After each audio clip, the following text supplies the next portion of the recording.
नमस्कार। आज से यूपीपीसीएस प्री 2025 के लिए जीएस की ब्रह्मास्त्र सीरीज शुरू हो रही है। जीएस के सभी सब्जेक्ट को एक वीडियो के जरिए यानी मास्टर वीडियो के जरिए कंप्लीट कराएंगे। आज का पहला वीडियो प्राचीन इतिहास से संबंधित है। एक नए कलेवर में कंप्लीट वर्तमान जो ट्रेंड चल रहा है उसके अनुसार प्राचीन इतिहास को एक ही वीडियो में कंप्लीट करेंगे। इस वीडियो को देखने के बाद आपका प्राचीन इतिहास आसानी से परीक्षा की दृष्टि से तैयार हो जाएगा। ओके, शुरुआत कर रहे हैं। चूंकि रिवीजन वीडियो है, मास्टर वीडियो है, आपका ज्यादा समय न लगे इसके लिए डिस्कशन काफी कम होंगे। जितने भी इम्पोर्टेंट फैक्ट हैं उस पर हम लोग चर्चा करेंगे। शुरुआत करते हैं। प्राचीन इतिहास को स्रोत के आधार पर 3 भागों में बांटा गया है: प्रागैतिहासिक काल, आद्य ऐतिहासिक काल और ऐतिहासिक काल। प्रागैतिहासिक काल क्या है? जिस काल का अभी तक कोई लिखित साक्ष्य नहीं मिला है उसको प्रागैतिहासिक काल कहते हैं। जैसे पाषाण काल, यानी जो पाषाण काल हम लोग पढ़ते हैं वो प्रागैतिहासिक काल के रूप में हम लोग पढ़ते हैं क्योंकि उसका कोई लिखित साक्ष्य नहीं है। फिर दूसरा होता है आद्य ऐतिहासिक काल। इस काल में लिखित साक्ष्य जरूर मिले हैं लेकिन उसको अभी तक पढ़ा नहीं जा सका है। इसमें हम लोग हड़प्पा सभ्यता और वैदिक सभ्यता को पढ़ते हैं।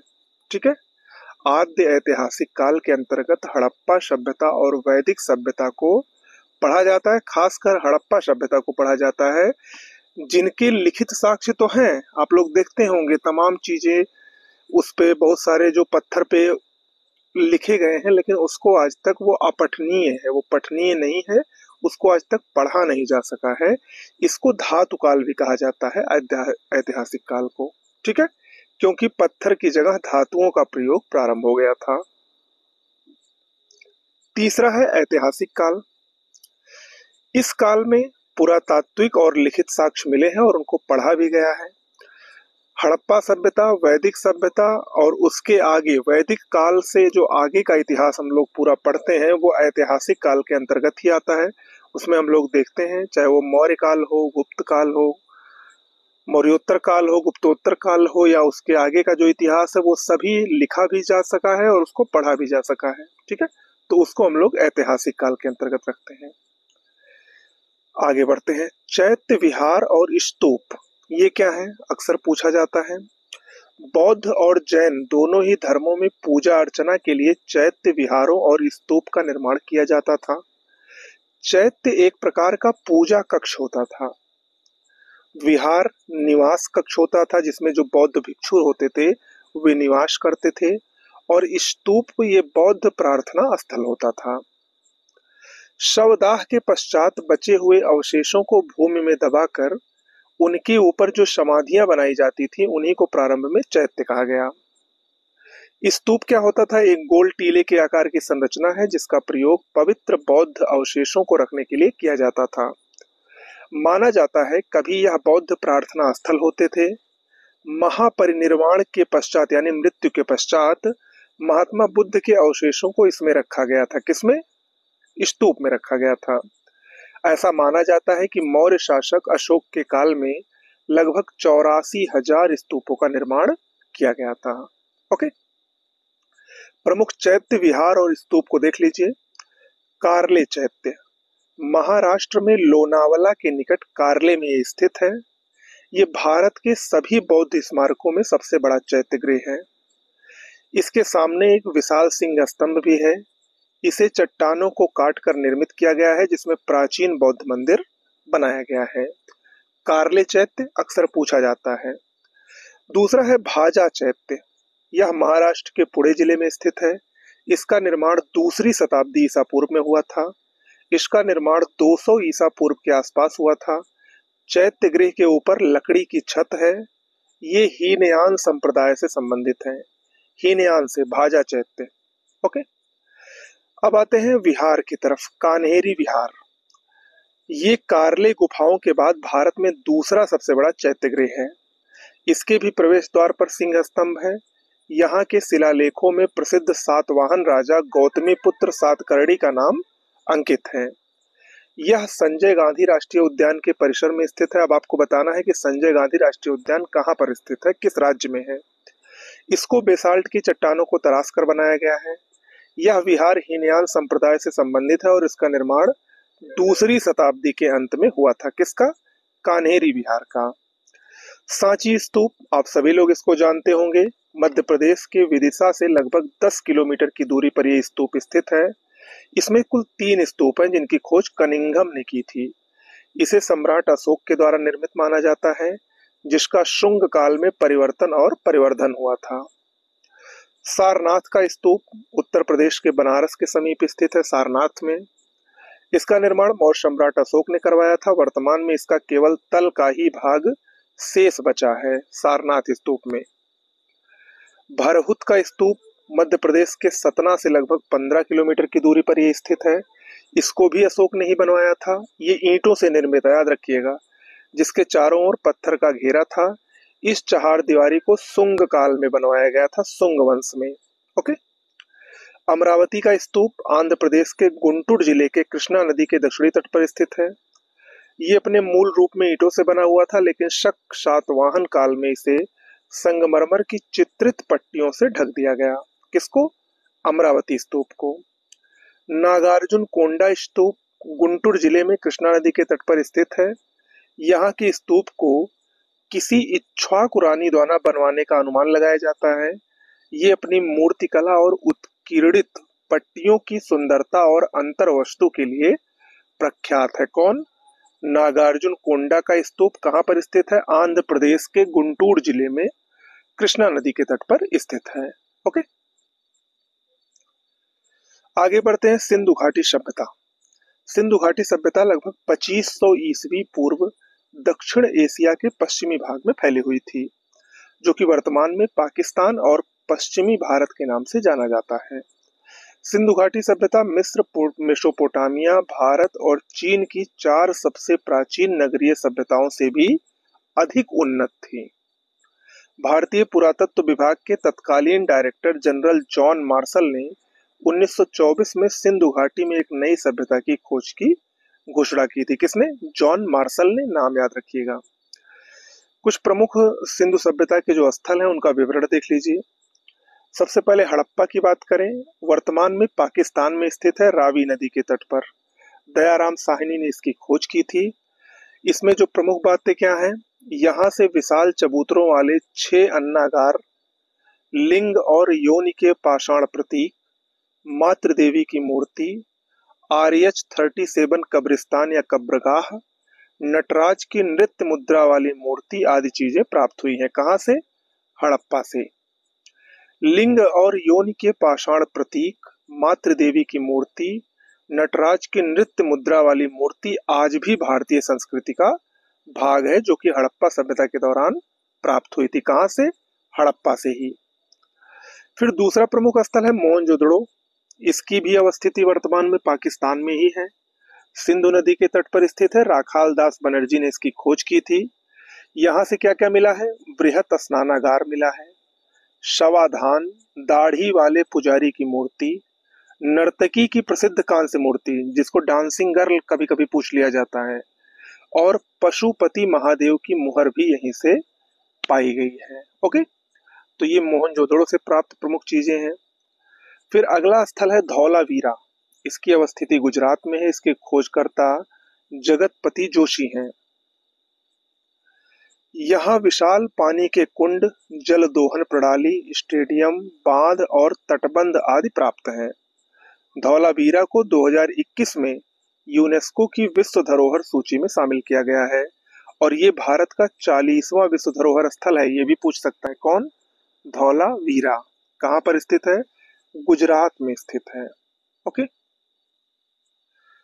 आगे बढ़ते हैं। लोथल अगला स्थल है, गुजरात में ये भी स्थित है, भोगवा नदी के तट पर। SR राव ने इसकी खोज की थी। यहाँ से गोदीवाड़ा यानी डॉकयार्ड जिसको कहते हैं, बंदरगाह, धान की भूसी, अग्नि वेदिकाएं, चित्रित मृदभांड, आधुनिक शतरंज और घोड़े के दांत आदि प्राप्त हुए हैं। जहाज की टेराकोटा की आकृति, कोण मापने वाले उपकरण भी लोथल से ही प्राप्त हुए हैं, याद रखिएगा।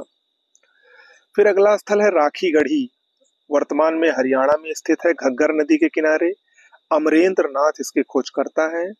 यहाँ से अन्नागार, कब्रिस्तान, टेराकोटा की ईंटें मिली हैं।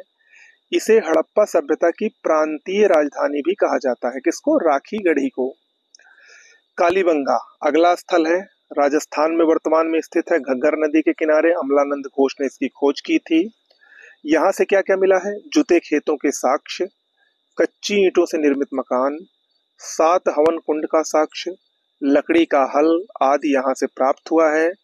अग्निवेदिका और ऊंट की हड्डियां भी यहीं से प्राप्त हुई हैं। कहाँ से? कालीबंगा से। चनहूदड़ों की बात करें, वर्तमान में पाकिस्तान में स्थित है, सिंधु नदी के किनारे। एनजी मजूमदार ने इसकी खोज की थी। चनहूदड़ों से मनके बनाने की दुकानें यानी मनका बनाने का कारखाना और लिपस्टिक का उपयोग भी पाया गया है। यह बिना गढ़ वाला अकेला सिंध शहर है, याद रखिएगा, इसमें गढ़ नहीं है। बिल्ली का पीछा करते हुए कुत्ते के पदचिन्ह भी यहीं से प्राप्त हुए हैं। कहां से? चनहूदड़ों से।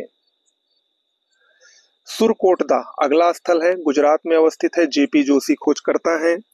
सुरकोटदा से घोड़े की हड्डियों का पहला वास्तविक अवशेष कहां से मिला है? सुरकोटदा से ही मिला है। अगला स्थल है रोपड़, जो कि पंजाब में स्थित है, सतलज नदी के तट पर। यज्ञदत्त शर्मा ने इसकी खोज की थी।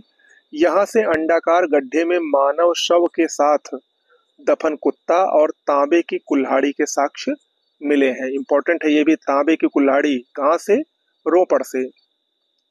अन्य महत्वपूर्ण स्थलों में देशलपुर गुजरात में, पाबूमठ गुजरात, रंगपुर जहां से धान की भूसी मिली है गुजरात, शिकारपुर गुजरात, सनौली उत्तर प्रदेश, कुड़ाल हरियाणा, करनपुरा राजस्थान और गनेरी वाला पंजाब। ये सब अन्य हड़प्पा के महत्वपूर्ण स्थल हैं जो कि इंपॉर्टेंट है। पूछा जा सकता है सीधा सीधा कि कहाँ पर स्थित है। जैसे पूछ लेगा शिकारपुर, तो वो राज्य दे देगा, तो आपको बताना है शिकारपुर गुजरात में स्थित है। ओके।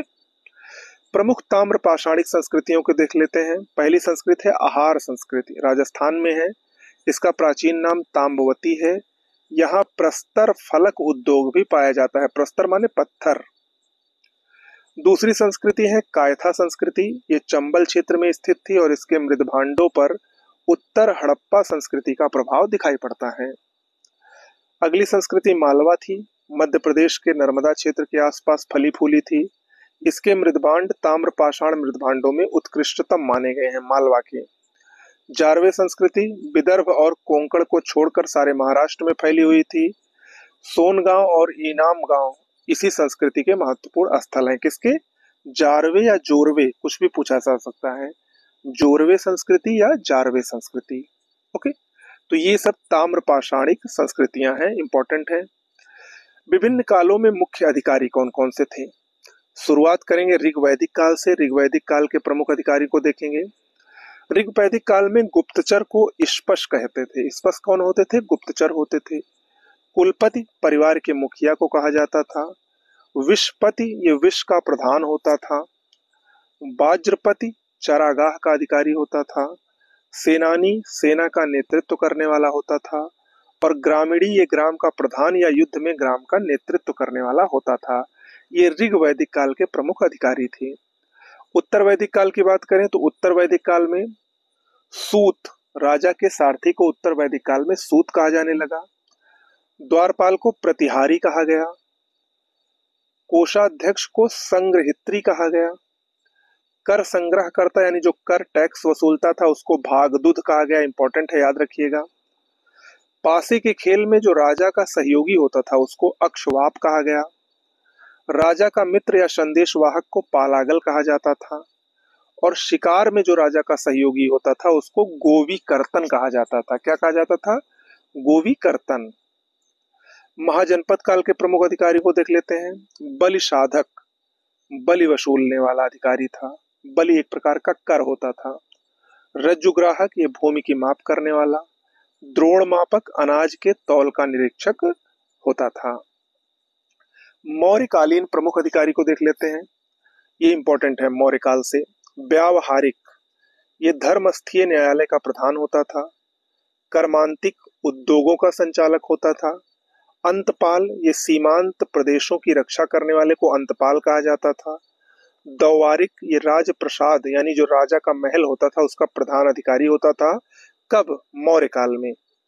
प्रशासता, ये राजकीय आज्ञाओं को लिपिबद्ध करने वाले विभाग का अध्यक्ष होता था। प्रदेष्टा, ये जो कंटक शोधन न्यायालय होता था उसका न्यायाधीश होता था। समाहर्ता, मोस्ट इंपॉर्टेंट है, राजस्व विभाग का प्रधान होता था। सन्निधाता, शाही राजकोष विभाग का प्रधान होता था। अक्षपटलाध्यक्ष, लेखा विभाग। सीताध्यक्ष, कृषि विभाग का अध्यक्ष होता था।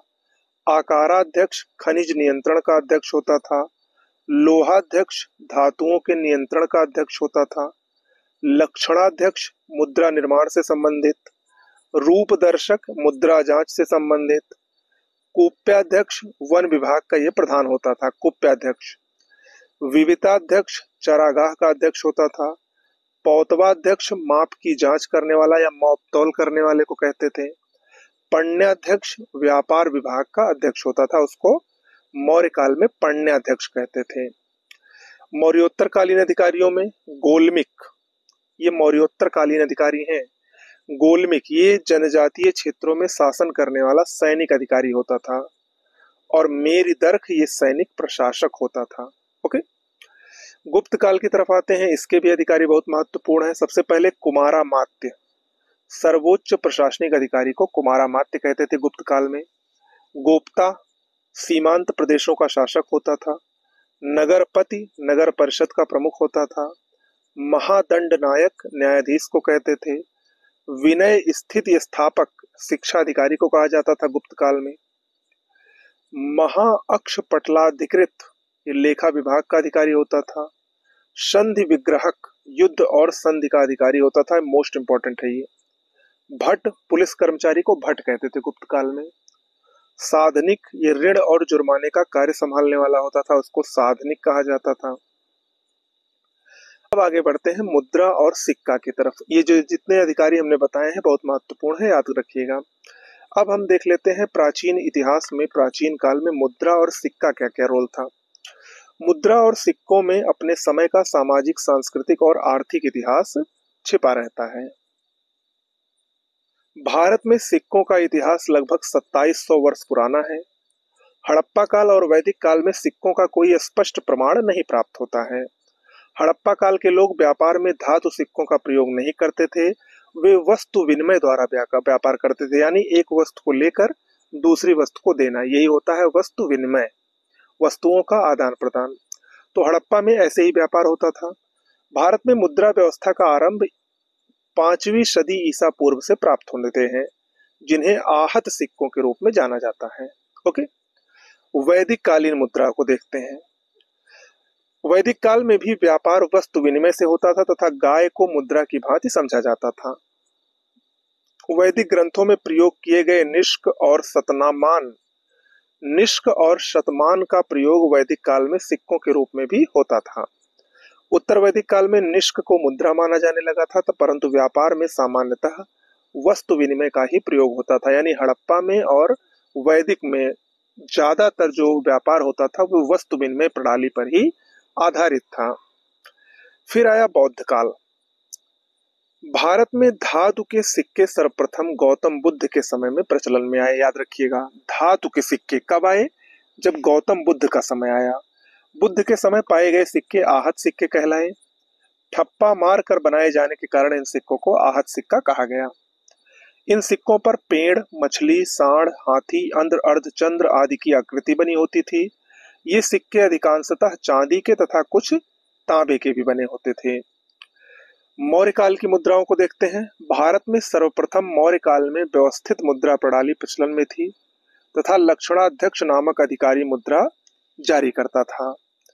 इस काल में रूपिका को परीक्षण ब्याज देकर स्वयं सिक्के जारी करने का अधिकार था। किसको? रूपिका को। कौटिल्य के अर्थशास्त्र में निम्न प्रकार के सिक्कों का वर्णन है।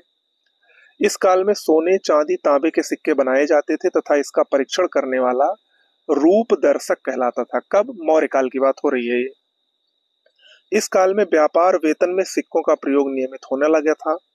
इस काल की राजकीय मुद्रा पण थी। पण क्या था? चांदी का सिक्का था, यह भी याद रखिएगा।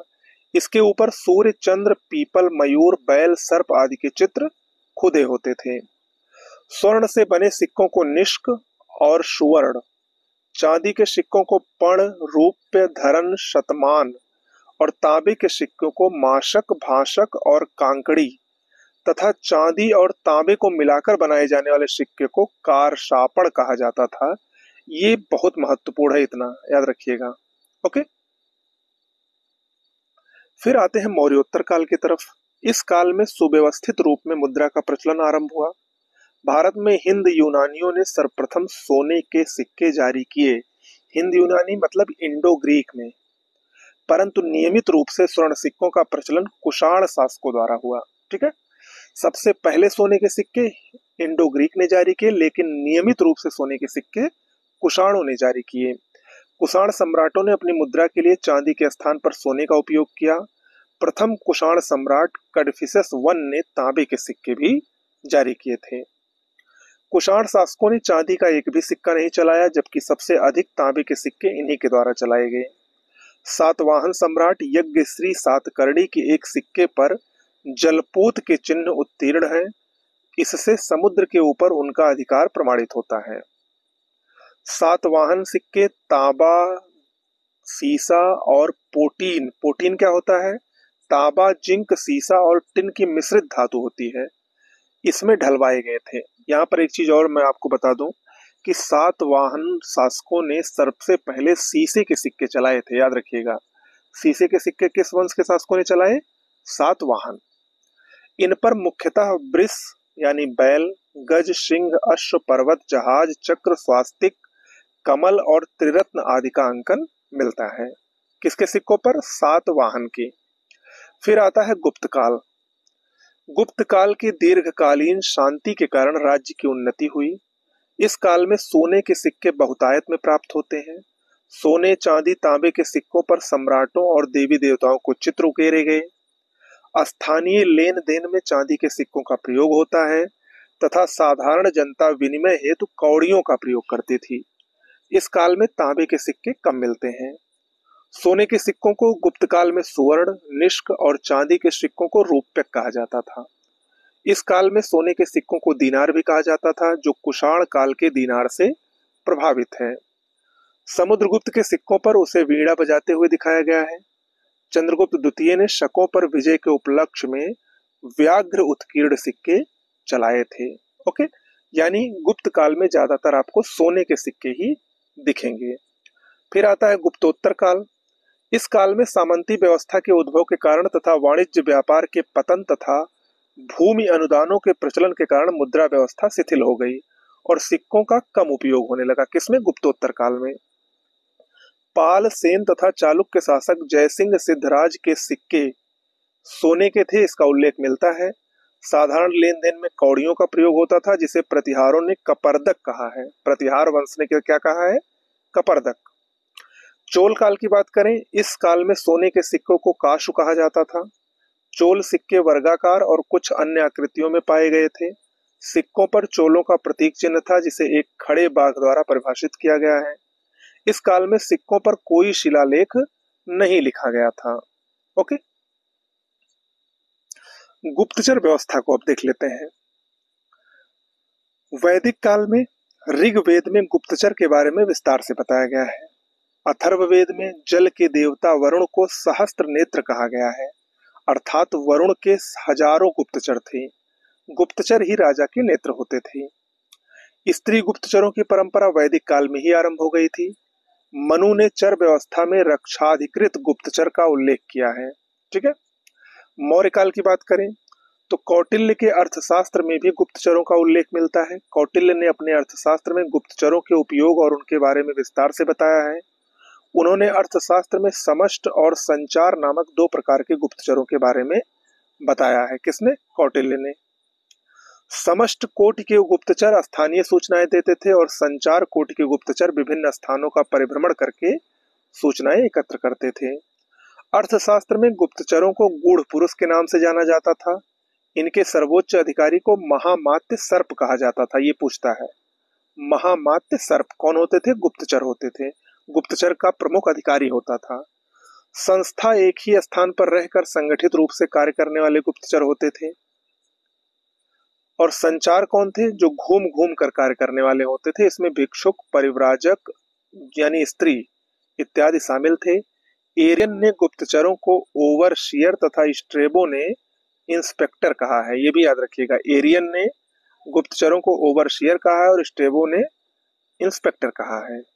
ओके। पार्श्वनाथ ये जैन धर्म के 23वें तीर्थंकर थे। इनका जन्म महावीर स्वामी के जन्म से 250 वर्ष पूर्व हुआ था। इनके पिता का नाम अश्वसेन था जो कि काशी के राजा थे। माता का नाम वामा देवी था जो कि कौस स्थल के राजा नरवर्मन की पुत्री थी। पत्नी का नाम प्रभावती था। ये 23वें तीर्थंकर थे और ऐतिहासिक माने जाते हैं। जैन ग्रंथों में पार्श्वनाथ को पुरुषाद नियम कहा गया है। इनके अनुयायियों को निर्ग्रंथ कहा जाता था। पार्श्वनाथ द्वारा प्रतिपादित 4 संकल्पों को चातुर्थी कहा गया है। कौन कौन से हैं? अहिंसा, सत्य, अस्तेय और अपरिग्रह। झारखंड के गिरिडीह जिले में सम्मेत शिखर पर इनको ज्ञान की प्राप्ति हुई थी। जैन धर्म के पंच महाव्रत कौन कौन से हैं? अहिंसा, सत्य, अपरिग्रह, अस्तेय और ब्रह्मचर्य। अहिंसा का मतलब जीव की हिंसा न करना। सत्य यानी सदा सत्य का मधुर बोलना। अपरिग्रह मानव संपत्ति ग्रहण न करना। अस्तेय चोरी न करना और ब्रह्मचर्य का मंत्र इंद्रिय निग्रह करना। त्रिरत्न जैन धर्म के कौन कौन से हैं? सम्यक ज्ञान यानी वास्तविक ज्ञान, सम्यक दर्शन यानी सत्य में विश्वास और सम्यक चरित्र यानी इंद्रियों और कर्मों पर पूर्ण नियंत्रण। 24वें तीर्थंकर की बात करें, महावीर स्वामी जो कि जैन धर्म के वास्तविक संस्थापक माने जाते हैं। इनका जन्म 540 ईसा पूर्व में बिहार के कुंड ग्राम में हुआ जो कि वैशाली जिले के निकट है। इनके पिता का नाम सिद्धार्थ था जो कि वज्र संघ के थे। कुंड ग्राम के ज्ञातक क्षत्रिय के प्रधान थे। माता का नाम त्रिशला था जो कि लिच्छवी शासक चेटक की बहन थी। इनके बचपन का नाम वर्धमान महावीर था। पत्नी का नाम शोदा था जो कि कुंडन्य गोत्र के राजा समरवती की कन्या थी। पुत्री का नाम प्रियदर्शना था। दामाद इनके जामाली थे जो कि इनके प्रथम विरोधी भी बने ज्ञान प्राप्ति के 14वें वर्ष में। द्वितीय विरोधी तिष्गुप्त थे ज्ञान प्राप्ति के 16वें वर्ष में। 30 वर्ष की आयु में बड़े भाई नंदिवर्धन की आज्ञा से इन्होंने गृह त्याग किया। इनके ये मक्खल पुत्र गोशाल इनके शिष्य थे। आजीवक संप्रदाय के जो संस्थापक माने जाते हैं। 12 वर्ष की तपस्या के बाद इनको ज्ञान की प्राप्ति हुई। कहाँ पर? ऋजुपालिका नदी के तट पर जिम्भी ग्राम में साल वृक्ष के नीचे इनको ज्ञान की प्राप्ति हुई थी। इनके पहले शिष्य इनके दामाद जामाली बने। पहला उपदेश इन्होंने राजगृह में विपुलाचल पहाड़ी पर वाराकर नदी के तट पर दिया।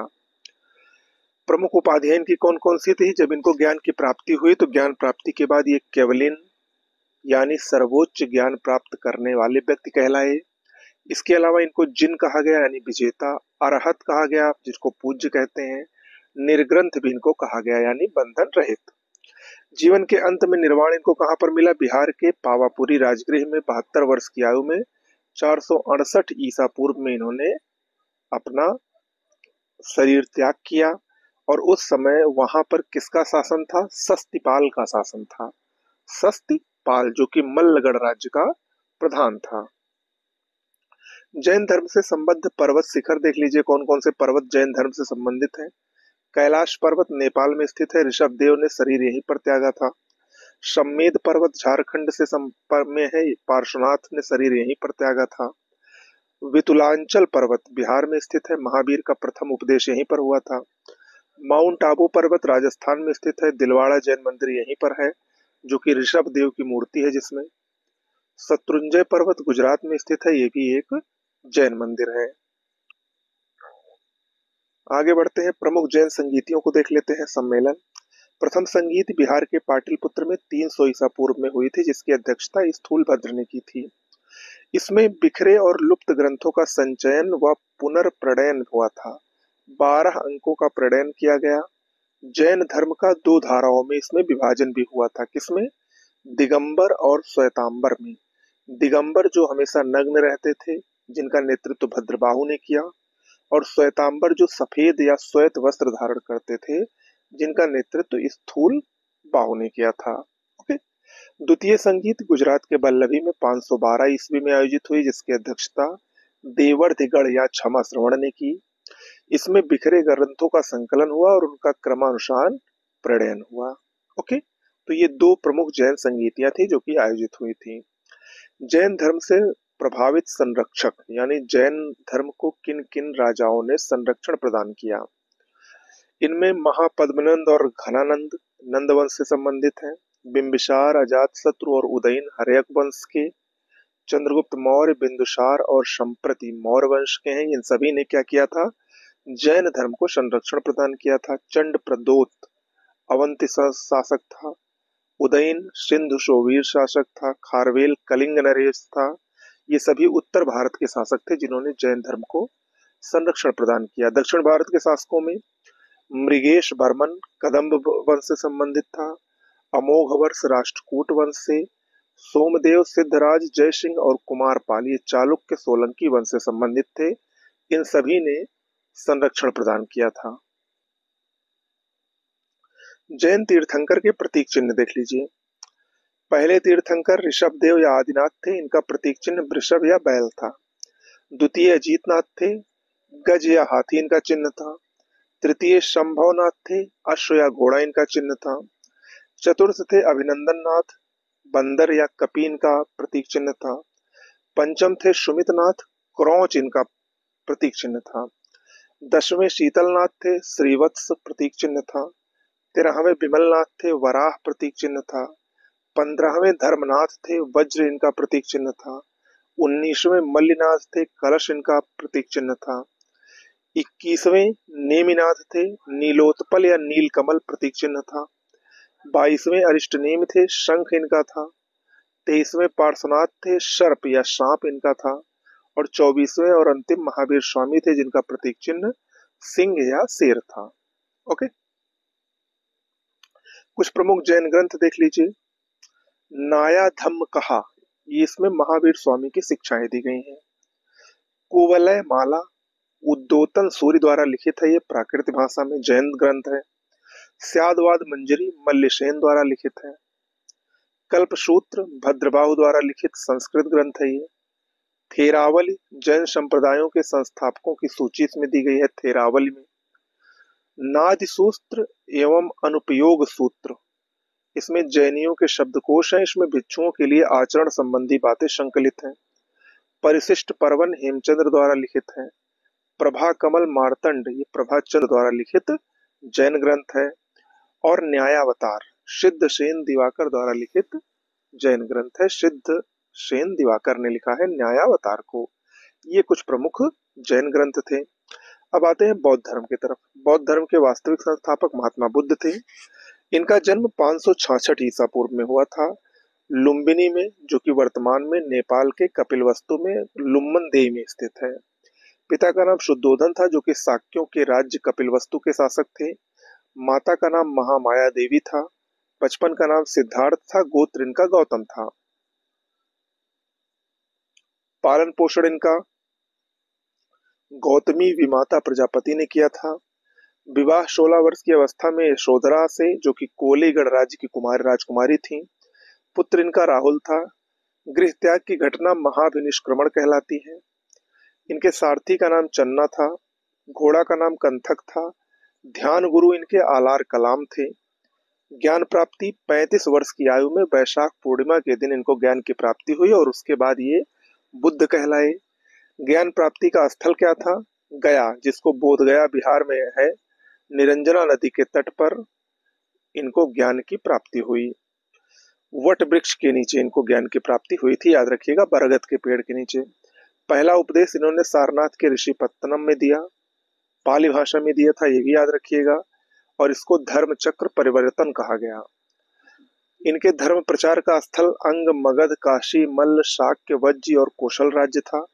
486 ईसा पूर्व में 80 वर्ष की आयु में वैशाख पूर्णिमा के दिन उत्तर प्रदेश के कुशीनगर में कसाया गांव में इनका महापरिनिर्वाण हुआ, यानी मृत्यु हुई। बुद्ध का जन्म, ज्ञान प्राप्ति और महापरिनिर्वाण तीनों बैसाख पूर्णिमा के दिन हुआ था। ये विशेष बात है, इसीलिए बैसाख पूर्णिमा को बुद्ध पूर्णिमा के रूप में मनाया जाता है। ओके, आगे बढ़ते हैं। बुद्ध के जीवन से जुड़ी घटनाओं के प्रतीक देख लीजिए। जब ये गर्भ में थे तो उसका प्रतीक हाथी था, जन्म का प्रतीक कमल था, यौवन का प्रतीक षांड था, गृह त्याग का प्रतीक अश्व था, समृद्धि का प्रतीक शेर था, प्रथम उपदेश का प्रतीक चक्र था, निर्वाण का प्रतीक पद चिन्ह था और महापरिनिर्वाण का प्रतीक स्तूप था। ओके, बौद्ध संगीतियों को देख लीजिए। कुल 4 बौद्ध संगीतियां हुई थी। पहली बौद्ध संगीति 483 ईसा पूर्व में राजगृह में हुई थी। अजात शत्रु उस समय शासक था और अध्यक्षता महाकश्यप ने की थी। इस बौद्ध संगीति में आनंद ने शुद्ध पिटक की और महाकश्यप ने विनय पिटक की रचना की थी। विनय और शुद्ध पिटक का संकलन पहली बौद्ध संगीति में किया गया था, ये इंपॉर्टेंट है। फिर आती है द्वितीय बौद्ध संगीत, 383 ईसा पूर्व में वैशाली बिहार में आयोजित हुई थी। कालाशोक के शासनकाल में सुबुकामी अध्यक्ष था इसका। इसका मुख्य उद्देश्य विनय पिटक के अंतर्गत 10 विवादित बिंदुओं पर चर्चा करना था। इसमें स्थविर और महासांघिक संप्रदायों में बौद्ध धर्म का विभाजन हो गया था, ये भी याद रखिएगा। किसमें? द्वितीय बौद्ध संगीत में। फिर आती है तृतीय बौद्ध संगीत, 250 ईसा पूर्व में पाटलिपुत्र में हुई थी। अशोक का शासन था उस समय, मोगल पुत्र तिष्य इसके अध्यक्ष थे। इसमें क्या हुआ था? इसका मुख्य उद्देश्य अवसरवादी गुटों और संघ में भ्रष्टाचार से बौद्ध धर्म को शुद्ध करना था। इसमें अभिधम्म पिटक को जोड़ा गया था, ये इंपॉर्टेंट है। यानी पहला और दूसरा पिटक वो जोड़ा गया था पहली बौद्ध संगीत में और तीसरा तीसरी बौद्ध संगीत में। फिर आती है चौथी और अंतिम बौद्ध संगीत, 72 ईस्वी में हुई थी कश्मीर के कुंडल वन में। कनिष्क का शासन था, वसुमित्र की अध्यक्षता में ये हुई थी। इसमें अभिधम्म ग्रंथों का प्राकृत से संस्कृत में अनुवाद किया गया और इसी में सबसे महत्वपूर्ण घटना ये हुई कि बौद्ध धर्म का विभाजन हो गया हीनयान और महायान में। ओके, तो ये 4 प्रमुख बौद्ध संगीतियां थीं। बौद्ध धर्म में त्रिपिटक किसको कहते हैं? त्रिपिटक बौद्ध धर्म में विनय पिटक, सुत्त पिटक और अभिधम्म पिटक को कहा जाता है। विनय पिटक ये पिटकों में सबसे लघु है। इसमें बौद्ध संघ के आचार विचार और नियम निषेध का संकलन किया गया है। सुत्त पिटक ये सबसे बड़ा है तीनों में। इसमें बुद्ध के उपदेश और संवादों का संकलन है। अभिधम्म पिटक ये बीच वाला है, मध्यम है। इसमें बुद्ध के आध्यात्मिक और दार्शनिक विचारों का संकलन किया गया है। ओके, मौर्योत्तर कालीन प्रमुख अभिलेख देख लीजिए। शिनकोट अभिलेख मिनांडर से संबंधित है। तख्ते बही अभिलेख गोंडो फर्नीस से संबंधित है। पंजतर अभिलेख कुषाण से संबंधित है। जूनागढ़ अभिलेख रुद्रदामन जो कि शक था उससे संबंधित है। नानाघाट अभिलेख नागनिका से संबंधित है। नासिक अभिलेख गौतमी बलश्री से संबंधित है। अयोध्या अभिलेख धनदेव से संबंधित है, पुष्यमित्र शुंग के काल में यह था। बेशनगर अभिलेख हेलियोडोरस से संबंधित है। ओके, आगे बढ़ते हैं। गुप्त साम्राज्य के समकालीन राजवंशों को देख लेते हैं। पहला है वाकाटक राजवंश। 255 ईस्वी में इसके संस्थापक बिंद शक्ति थे। राजधानी पुरिका जो कि महाराष्ट्र के प्रवरपुर में स्थित है, कोंकण और विदर्भ क्षेत्र में, वो इनकी राजधानी थी। 330 ईस्वी में इसकी पुनर्स्थापना सर्वसेन ने की। वत्सगुल में इसकी राजधानी थी जो कि आधुनिक वशीम अकोला महाराष्ट्र में स्थित है। दूसरा वंश था सालंकायन राजवंश। 300 ईस्वी में देववर्मन ने इसकी स्थापना की। वेंगी इसकी राजधानी थी महाराष्ट्र में गोदावरी जिले में। नाग राजवंश 305 ईस्वी में आया। भवनाग ने इसकी स्थापना की थी। आधुनिक मध्य प्रदेश के ग्वालियर में पद्मावती इसकी राजधानी थी। माथर राजवंश 325 ईस्वी में अच्युत ने इसकी स्थापना की। अहिछत्र जो कि बरेली में स्थित है इसकी राजधानी थी। 350 ईस्वी में शंकर वर्मन ने इसकी पुनर्स्थापना की। पिष्टपुर इसकी राजधानी को बनाया। उड़ीसा के कलिंग में स्थित है। त्रैकूटक राजवंश 415 ईस्वी में इंद्रदत्त ने स्थापना की थी। अनिरुद्धपुर जो कि नासिक महाराष्ट्र में स्थित है वो इसकी राजधानी थी। विष्णुकुंडिन राजवंश 475 ईस्वी में विक्रेंद्र प्रथम इसके संस्थापक थे। विष्णुकुंडिन इसकी राजधानी थी जो कि आंध्र प्रदेश के कृष्णा जिले में स्थित है। हूण राजवंश 500 ईस्वी में तोरमाड़ इसका संस्थापक था। पंजाब क्षेत्र में ये था। ओके, हूणों की बात कर लेते हैं। हूण मध्य एशिया की एक बर्बर जाति थी। तिगिन जो कि गंधार का प्रथम शासक था, ये हूण था। खुशनवाज, भारत में पहली बार किसी अगर हूण ने आक्रमण किया है तो खुशनवाज था। और कब हुआ था ये भी इंपॉर्टेंट है, स्कंद गुप्त के शासनकाल में, जो कि गुप्त वंश का एक शासक था। तोरमाड़ द्वितीय आक्रमण करता था। मिहिर कुल ये अंतिम आक्रमणकारी था, इसकी राजधानी सियालकोट थी, ये याद रखिएगा। हूणों की बात करें तो हूण मध्य एशिया की एक बर्बर जाति थी। तिगिन को हूणों का प्रथम राजा माना जाता था, जो गांधार का शासक था। भारत में हूणों का प्रथम आक्रमण स्कंदगुप्त के समय हुआ, जिसका नेता खुशनवाज था। स्कंदगुप्त और हूणों के बीच युद्ध का वर्णन स्कंदगुप्त के भीतरी स्तंभ लेख में किया गया है। हूणों का द्वितीय आक्रमण तोरमाड़ के नेतृत्व में हुआ। उसने चंद्रभागा नदी के तट पर पवैया नामक स्थान पर अपना शासन स्थापित किया। किसने? तोरमाड़ ने। तोरमाड़ के बाद उसका पुत्र मिहिर कुल ने भी अपना राज्य स्थापित किया। उसकी राजधानी सियालकोट थी। उसके ग्वालियर लेख से ज्ञात होता है कि वह शिव का भक्त था। कौन? मिहिर कुल। ओके, आगे बढ़ते हैं। गुप्तोत्तर काल के प्रमुख वंशों को देखते हैं। सबसे पहले मैत्रक राजवंश, जिसका वल्लभी स्थल था। प्रमुख शासकों में भट्टार्क और धर्मसेन चतुर्थ थे। गुप्तोत्तर काल के बाद नवीन उदित राज्यों पर सबसे लंबे समय तक शासन इसी ने किया था, मैत्रक वंश ने। मौखर वंश ये कन्नौज में स्थित था। हरिवर्मा, ईशान वर्मा, शर्व वर्मा इसके प्रमुख शासक थे। हूणों को इन्होंने पराजित करके पूर्वी भारत को उनके आक्रमण से बचाया था। पुष्यभूति वंश, महान पुष्यभूति वंश थानेश्वर का था ये। इसमें प्रमुख शासक पुष्यभूति, प्रभाकर वर्धन, राज्यवर्धन और हर्षवर्धन हुए। गुप्तों के उपरांत उत्तर भारत में सबसे विशाल राज्य इसने ही स्थापित किया था, खासकर हर्षवर्धन के काल में। परवर्ती गुप्त मगध के थे। महासेन गुप्त प्रमुख शासक थे। मौखरियों से राजनीतिक प्रतिद्वंदिता युक्त ये थे। चंद्र या गौड़ वंश बंगाल का था ये। शशांक इसका प्रमुख शासक था। थानेश्वर और कन्नौज शासकों से इसमें शत्रुता विद्यमान थी। ओके, तो ये गुप्तोत्तर काल के प्रमुख राजवंश थे। अब अभिलेख, शिलालेख और स्तंभ लेख की बात करते हैं। अशोक के अभिलेख की। अपने शासन काल में चट्टानों और पत्थर के स्तंभों पर अशोक ने कई नैतिक, धार्मिक और राजकीय शिक्षा देते हुए लेख खुदवाए, जिन्हें अशोक के अभिलेख या अशोक के शिलालेख कहा जाता है। जेम्स प्रिंसेप ने पहली बार ब्राह्मी लिपि को सफलतापूर्वक पढ़ा था। टील पेंथर ने अशोक का पहला अभिलेख खोजा था। अशोक का नाम विभिन्न अभिलेखों में अलग अलग है। देखिए, मास्की और गुर्जरा अभिलेख जो कि कर्नाटक में स्थित है, और उदय गोलम और नेतूर अभिलेख जो कि आंध्र प्रदेश में स्थित है, इन सभी में अशोक की उपाधि न मिलकर केवल अशोक का नाम मिलता है। यानी इसमें अशोक का नाम अशोक ही रखा गया है, कोई अन्य नाम नहीं है इन चार अभिलेखों में, याद रखिएगा। लघु शिलालेख की बात करें तो सहबाजगढ़ी, मानसेहरा, कालसी, गिरनार, सोपारा, धौली और जौगढ़ में लघु शिलालेख प्राप्त हुए हैं। इस प्रकार के शिलालेख रूपनाथ, सासाराम, बैराट, मास्की, सिद्धपुर, जतिंग, रामेश्वर और ब्रह्मगिरी में पाए गए हैं। दूसरी श्रेणी के लघु शिलालेख बैराट, एरागुड़ी और कोपबाल में मिले हैं। दो अन्य लघु शिलालेख अभी हाल ही में अफगानिस्तान में, एक जलालाबाद में और दूसरा कंधार के निकट खोजा गया है। स्तंभ लेखों की बात करें तो 7 लेख स्तंभों पर उत्कीर्ण है, जिसके कारण वह स्तंभ लेख के नाम से प्रसिद्ध हैं। कौन कौन से हैं? दिल्ली, इलाहाबाद, लौरिया अरराज, लौरिया नंदनगढ़ और रामपुरवा में ये सभी अभिलेख मिले हैं। कुछ स्तंभों पर केवल एक एक लेख है, अतः उन्हें 7 स्तंभ लेखों के क्रम से अलग रखा गया है और वे लघु स्तंभ लेख कहे जाते हैं। जैसे सांची का लेख, रुम्मनदेई और निगाल सागर।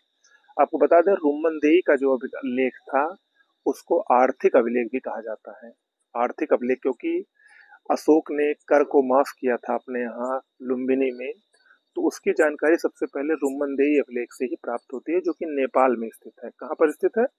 नेपाल में स्थित है। इसकी जानकारी आप लोगों को होनी चाहिए। अंतिम 3 लेख बराबर पहाड़ियों की गुफाओं में मिले हैं और उनको गुफा लेखों के नाम से पुकारा जाता है। कुछ महत्वपूर्ण अभिलेख और शिलालेख देख लीजिए। बोगज कोई अभिलेख, इसमें वैदिक देवताओं इंद्र, मित्र, वरुण और नाशत्य को उद्धित किया गया है। यहाँ अश्वनी को नाशत्य कहा गया है। ठीक है, याद रखिएगा। गिरनार अभिलेख रुद्रदामन का है, बहुत ही फेमस है। संस्कृत भाषा में लिखा गया पहला बृहद अभिलेख है ये। इसमें बेगार शब्द का उल्लेख पहली बार हुआ है, क्योंकि रुद्रदामन ने झील की मरम्मत करवाने के लिए अपनी प्रजा से बेगार करवाई थी। ठीक है, बेगार क्या होता है? बिना वेतन दिए जबरदस्ती काम करवाना। अशोक के अभिलेखों में प्रयाग प्रशस्ति अभिलेख, जो कि समुद्रगुप्त से संबंधित है। यह अशोक के इलाहाबाद स्तंभ पर ही अंकित है। समुद्रगुप्त के मंत्री हरिशेन द्वारा इसको रचित किया गया है। प्रयाग स्तंभ पर अशोक, समुद्रगुप्त के साथ साथ बीरबल, जहांगीर का एक लेख और रानी का लेख भी उत्कीर्ण है। यह ब्राह्मी लिपि में और विशुद्ध संस्कृत भाषा में लिखा गया है। संस्कृत की चंपू शैली का एक सुंदर उदाहरण है। कौन? प्रयाग प्रशस्ति अभिलेख समुद्रगुप्त का। फिर आता है भानुगुप्त का एरण का अभिलेख। इसे कनिंघम में खोजा था, इसे भानुगुप्त का अभिलेख कहते हैं। ये इतना फेमस क्यों है? ये फेमस इसलिए है क्योंकि सती प्रथा के बारे में सबसे पहली जानकारी इसी से मिलती है 510 ईस्वी में। कब? 510 ईस्वी में भानुगुप्त के एरण अभिलेख से। फिर आता है खारवेल का हाथी गुम्फा अभिलेख। यह प्रथम सदी ईसा पूर्व का है। यह अभिलेख भारत का पहला प्रशस्ति अभिलेख है। इसमें पहली बार महाराजा शब्द का उल्लेख मिलता है। इसके अनुसार खारवेल ने शासन के 12वें वर्ष पाटलिपुत्र पर आक्रमण किया था। अभिलेख के अनुसार खारवेल ने शासन के 5वें वर्ष सिंचाई के लिए महापद्मनंद द्वारा निर्मित नहर का विस्तार तनशुली से कलिंग तक करवाया था। ये सभी बातें महत्वपूर्ण है। किससे? खारवेल के हाथी गुम्फा अभिलेख से। अब आते हैं स्कंदगुप्त के जूनागढ़ अभिलेख की तरफ। देखिए, जूनागढ़ अभिलेख एक स्कंदगुप्त का है और एक रुद्रदामन का भी है, तो कंफ्यूज मत होइएगा। तो ये स्कंदगुप्त वाला जूनागढ़ अभिलेख है। इसमें रुद्रदामन का जूनागढ़ अभिलेख संस्कृत का पहला अभिलेख है ये। इस अभिलेख से हूणों के आक्रमण की जानकारी मिलती है। सुदर्शन झील का सर्वप्रथम उल्लेख भी इसी अभिलेख में मिलता है। फिर आता है भीतरी स्तंभ लेख स्कंदगुप्त का। इससे सर्वप्रथम गुप्त साम्राज्य पर पुष्पमित्रों और हूणों के बर्बर आक्रमण की जानकारी मिलती है। यह स्तंभलेख संस्कृत भाषा में लिखा हुआ है। गाजीपुर उत्तर प्रदेश में स्थित है। भीतरी स्तंभलेख स्कंदगुप्त से। मेहरौली स्तंभलेख चंद्रगुप्त द्वितीय से संबंधित है। यह लौह स्तंभ दिल्ली में कुतुब मीनार के पास स्थित है। बिलसड़ अभिलेख कुमारगुप्त प्रथम का है। ये उत्तर प्रदेश के एटा से मिला है। इसमें कुमारगुप्त तक गुप्तों की वंशावली प्राप्त होती है। एहोल अभिलेख बहुत महत्वपूर्ण है, पुलकेशिन द्वितीय से संबंधित है। ये रविकीर्त द्वारा संस्कृत भाषा में लिखित है। इसमें पुलकेशिन द्वितीय की विभिन्न विजयों की सूची उत्कीर्ण की गई है। इसमें पुलकेशिन द्वितीय और हर्षवर्धन के मध्य हुए युद्ध का वर्णन मिलता है एहोल अभिलेख में, और कवि कालिदास का भी उल्लेख इसमें किया गया है। अयोध्या अभिलेख धनदेव से संबंधित है। इसमें पुष्यपित्र शुंग के अश्वमेघ यज्ञ का उल्लेख मिलता है। नासिक अभिलेख गौतमी बलश्री से संबंधित है। इसमें गौतमी पुत्र सातकर्णी की उपलब्धियों का वर्णन मिलता है। इसमें गौतमी पुत्र सातकर्णी को वेदों का आश्रय यानी आगमान निलय और अद्वितीय ब्राह्मण या एका ब्राह्मण कहा गया है। किसकी उपाधियां हैं ये सब? गौतमी पुत्र सातकर्णी की। आगे बढ़ते हैं, महत्वपूर्ण भित्ति चित्र या स्थल को देख लेते हैं। अजंता गुफा।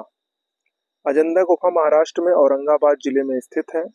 1819 में एक अंग्रेज शिकारी जॉन स्मिथ ने इन गुफाओं को खोज निकाला था। वाकाटक राजा हरिसेन के संरक्षण में बौद्ध भिक्षुओं द्वारा अजंता की गुफाओं का निर्माण हुआ। इनमें बुद्ध और जातक कहानियों को प्रदर्शित किया गया है।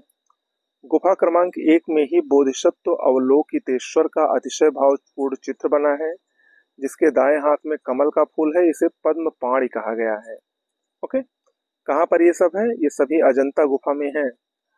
महाविनिष्क्रमण चित्र 16वीं गुफा में है और इसमें सिद्धार्थ के गृह त्याग का चित्रण किया गया है। मरणासन राजकुमारी का चित्र भी 16वीं गुफा में है। अश्वघोष के महाकाव्य सौंदरानंद का कथानक इस चित्र में चित्रित है। आकाशचारी गंधर्व का चित्र 17वीं गुफा में है, जिसमें बादलों के बीच उड़ते हुए गंधर्व, अप्सराएं और उनके सेवक सेविकाओं का चित्रण किया गया है। फिर आते हैं बाघ की गुफाओं की तरफ। बाघ की गुफाएं मध्य प्रदेश में धार जिले की कुक्षी तहसील में स्थित विंध्य पर्वत श्रेणी में अवस्थित हैं। इसमें कुल 9 गुफाएं हैं जो अजंता के समकालीन हैं। बाघ की गुफाओं में बौद्ध धर्म के अलावा सामान्य जीवन के चित्र भी बहुतायत मात्रा में मिलते हैं। एलोरा की गुफा। एलोरा की गुफा में भारत के तीनों प्राचीन धर्म हिंदू, जैन और बौद्ध से संबंधित भित्ति चित्र बनाए गए हैं, यानी दीवार पर चित्र। इनमें से सबसे प्रभावशाली कैलाशनाथ मंदिर के विभिन्न हिस्सों की छत पर पेंटिंग के कई टुकड़े हैं। इसे राष्ट्रकूट राजा कृष्ण प्रथम के संरक्षण में विकसित किया गया था और यह भगवान शिव को समर्पित है। गुफा संख्या 10 एक बौद्ध चैत्य गुफा है, जिसे विश्वकर्मा गुफा के रूप में जाना जाता है, जिसमें बुद्ध यहाँ व्याकरण मुद्रा में विराजमान है और उनकी पीठ पर बोधि वृक्ष उकेरा गया है। एलोरा की 32वीं गुफा में उड़ती हुई आकृतियों और बादलों का दृश्य अत्यंत सुंदर चित्र उकेरा गया है। यहाँ पर 2 प्रसिद्ध जैन गुफाएं हैं, इंद्र गुफा जो कि गुफा 32 है और जगन्नाथ सफा जो कि गुफा 33 है। बादामी गुफा चित्र की बात करें तो बादामी प्रारंभिक चालुक्य वंश की राजधानी थी। इस गुफा के चित्रों में महलों के दृश्यों को दर्शाया गया है। इसमें ब्राह्मण, हिंदू धर्म, जैन धर्म से संबंधित चित्रकला का प्राचीनतम साक्ष्य विद्यमान है। यहाँ शिव पार्वती, नटराज और इंद्र सभा का चित्रण दर्शनीय है। कहाँ पर? बादामी गुफा चित्र में। संगम साहित्य की तरफ बढ़ते हैं। पहला संगम साहित्य है तोलक्कापियम। आप सभी लोग जानते होंगे इसके बारे में। इसके रचयिता तोलक्कापियर हैं, जो अगस्त्य ऋषि के शिष्य थे। ये जो पुस्तक है वो व्याकरण, अलंकार शास्त्र और काव्य से संबंधित है। फिर आता है शिलप्पादिकारकम या कारम। शिलप्पादिकारम ये संगम साहित्य का महाकाव्य है, प्रेम कथा है। इसके रचयिता इलिंगो आडिगल हैं। फिर आती है तिरुक्कुरल या कुरल। ये तमिल भाषा में रचित काव्य रचना है जिसमें नीति शास्त्र का वर्णन है। इसके रचयिता तिरुवल्लुवर हैं। कुरल तमिल साहित्य का बाइबिल तथा लघुवेद भी माना जाता है। इसे मुप्पाल भी कहते हैं, याद रखिएगा। फिर आता है मणिमेखलय। इसके रचनाकार तिरुतक्क देवर हैं। यह एक वणिक कथा है। एतुतौके, जिसको अष्ट संग्रह कहते हैं, ये भी एक संग्रह ग्रंथ है और तीसरे संगम के 8 ग्रंथों का ये समूह है। पत्तु पातु, इसको 10 गीत कहते हैं हिंदी में। 10 कविताओं का संग्रह है और यह तृतीय संगम का दूसरा संग्रह ग्रंथ है। ओके, तो ये सब चीजें आपको याद रखनी है।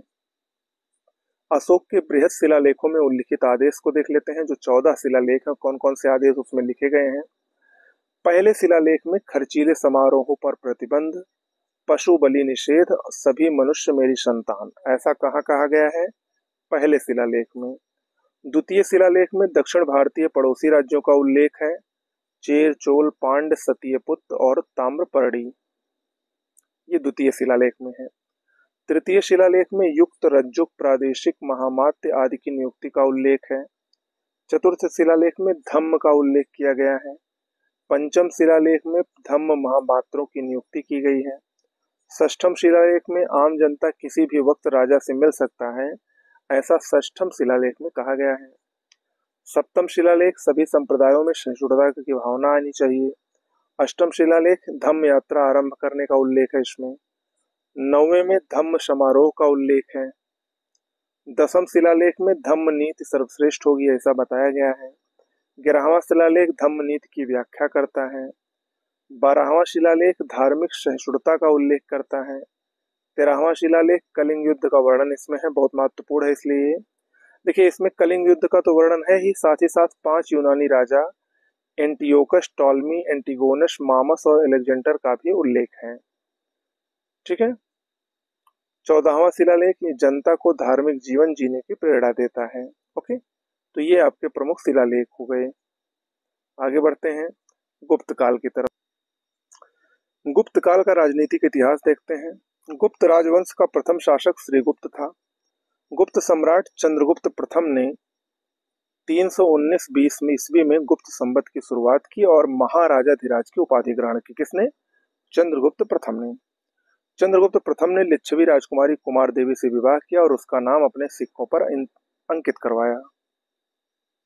चंद्रगुप्त प्रथम के बाद समुद्रगुप्त अगला शासक बना। 335 से 380 ईस्वी तक इसने शासन किया। हरिशेन द्वारा रचित प्रयाग प्रशस्ति से समुद्रगुप्त के विजय अभियान का पता चलता है।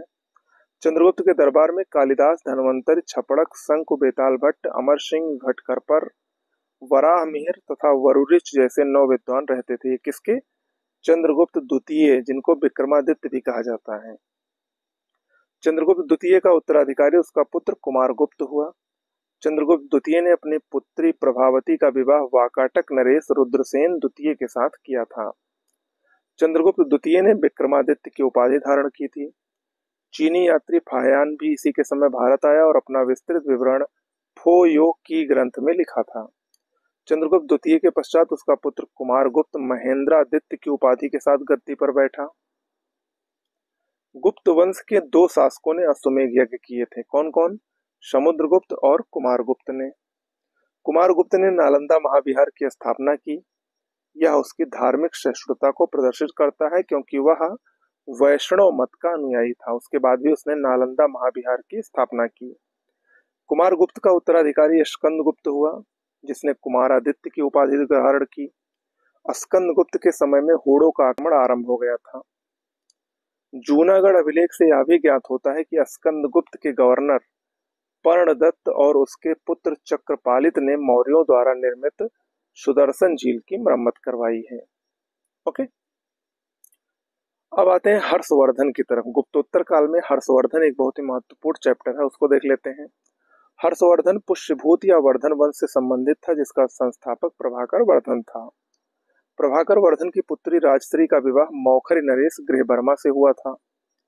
हर्ष के विषय में सूचना स्वयं उसके बाशखेड़ा, मधुमनी आदि अभिलेखों से तो प्राप्त होती है, साथ ही उसके दरबारी कवि बाणभट्ट द्वारा रचित हर्षचरित और उसके शासनकाल में आए एक चीनी बौद्ध यात्री ह्वेनसांग द्वारा रचित सी यू की से भी मिलती है। सी यू की ह्वेनसांग की पुस्तक का नाम है।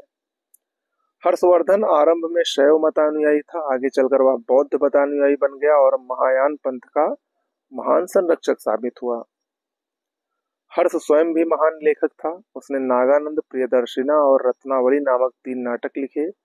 हालांकि इसकी प्रामाणिकता में संदेह है। उपनिषद की बात करें, उपनिषद वेदों के अंतिम भाग होते हैं, इसलिए इन्हें वेदांत भी कहते हैं। उपनिषदों में हमें दार्शनिक चिंतन मिलते हैं। उपनिषदों की कुल संख्या 108 है, जिसमें से 11 अति महत्वपूर्ण है। ईशोपनिषद, इसमें गीता का निष्काम कर्म का पहला विवरण मिलता है। ईशोपनिषद में यम नचिकेता संवाद, ये कठोपनिषद में है।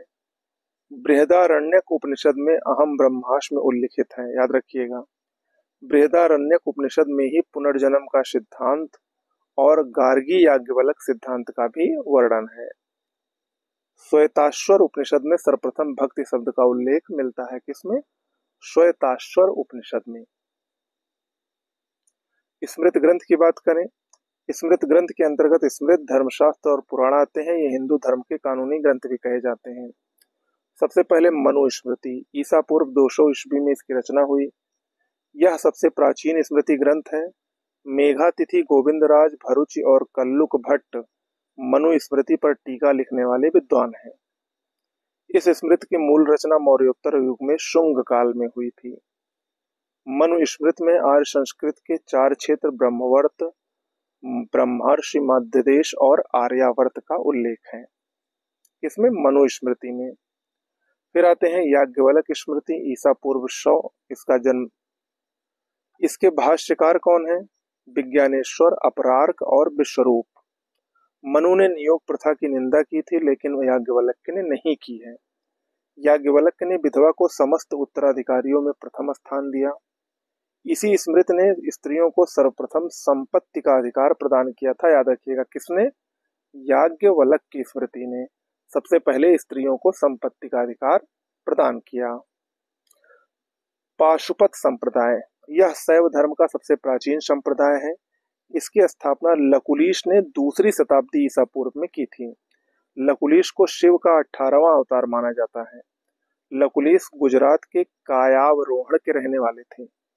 कुषाण शासक हुविष्क के सिक्कों पर पाशुपत संप्रदाय का सर्वप्रथम उल्लेख मिलता है। वीर शैव या लिंगायत संप्रदाय क्या है? इसको जंगम संप्रदाय भी कहते हैं। इसके संस्थापक अल्लभ प्रभु और उनके शिष्य वशव हैं। वशव को नंदी का अवतार माना जाता है। वशव कल्याणी के कलचुरी नरेश विज्जल के मंत्री थे। यह संप्रदाय दक्षिण भारत में स्थापित हुआ था। इस्लाम से प्रभावित भी था ये। अक्का महादेवी इस संप्रदाय की प्रसिद्ध महिला संत थी। किस संप्रदाय की? वीर शैव या लिंगायत।